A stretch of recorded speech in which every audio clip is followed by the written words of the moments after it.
The difficulty in trying to get to the heart of what does a professional learning community do, what do they focus on, has been very difficult, because most people, when you mention PLCs, they think, well, we've been doing that for years.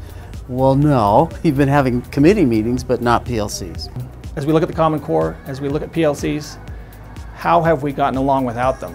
I mean, that's my question, because we have done such a great job with this initiative, and it's not going to be one that goes away. And when teachers genuinely see the validity of it, I think it's going to be a sell for everybody.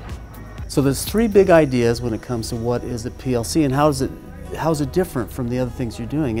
And one is a real focus on learning.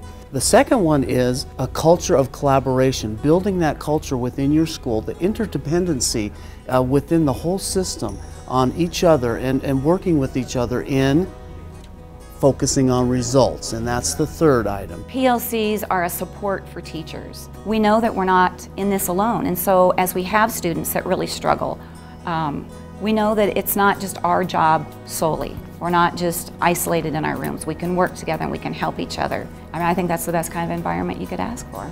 So in order to help motivate the teams at each of our schools, you're going to get to determine what you do at your school. Our schools aren't going to be exactly alike. Some teachers in a PLC with their principal say, you know what, we need some help on understanding this data, understanding the results.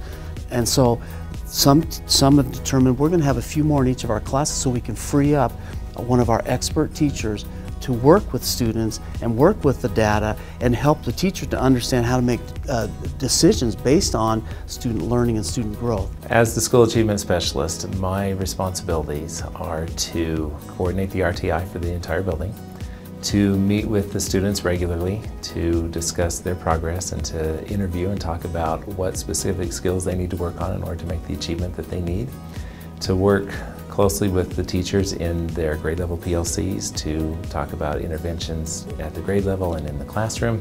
So data has been there for a long time, but we haven't utilized it. But now we're realizing how important it is and what a great tool it is for us, because it can help us to hone and improve our instruction.